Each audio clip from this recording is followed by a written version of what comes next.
ในปี 2016 นี้แขวงอัตตปือมีแผนการจะปลูกไม้และฟื้นฟูป่าให้ได้จำนวน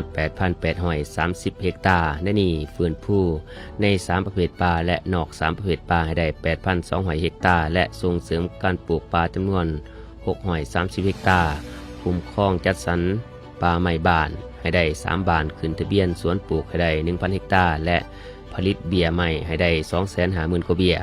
เพื่อส่งเสริมการจัดตั้งปฏิบัติเกี่ยวกับการปลูกไม้และฟื้นฟูป่าไม้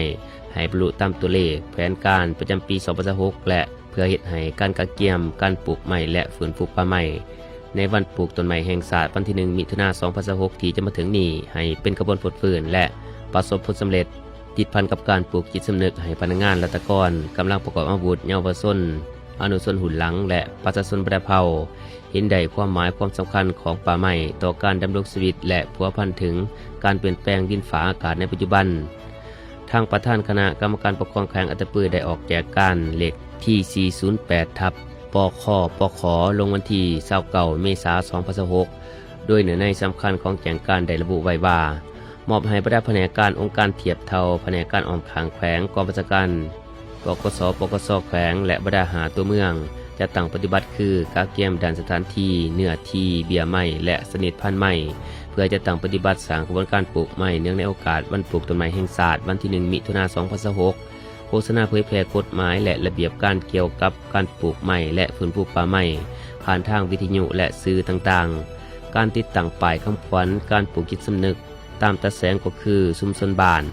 โรงเรียนต่างๆและตามเส้นทางภายในเทศบาลแขวงและเมืองการกำหนดสถานที่เนื้อที่ปลูกต้องให้สำเร็จก่อนวันที่5 พฤษภาคม 2016การขุดคุ้มและการใส่ฝุ่นลงคุ้มต้องให้สำเร็จก่อนวันที่30 พฤษภาคม 2016จัดตั้งพิธีปลูกต้นไม้อย่างเป็นทางการใน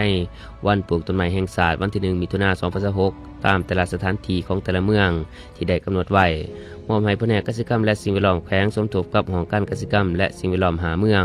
เป็นใจการประสานงานกับคณะการและผู้ประกอบการธุรกิจต่างๆเพื่อสังรวมข้อมูลจำนวนเบี้ยไม้เพื่อสนองให้แก่การปลูกไม้ในปี 2016ให้เพียงพอเก็บข้อมูลการผลิตเบี้ยไม้สถานที่เนื้อที่จะปลูกไม้ด้วยแยกให้ละเอียดของภาครัฐประชาชนเอกชนก็คือบรรดาบริษัทที่ลงทุนในการผลิตเบี้ยไม้และปลูกด้วยทุนของตนเองนอกจากกระบวนการปลูกต้นไม้ในวันปลูกต้นไม้แห่งชาติแล้ว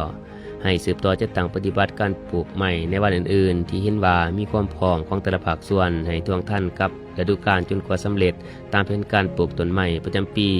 มีจำนวน630 เฮกตาร์ที่ได้กำหนดไว้สาสุดปลายกายถ่ายเดือนสิงหาคม 2016ผลงานของบุคคลครอบครัวร่วมหมู่และการจัดตั้งที่ได้ประกอบส่วนเหือแห้งและทื่นห้อนเขาในการคุ้มครองและบริบัติรักษาป่าปลูกและฟื้นฟูป่า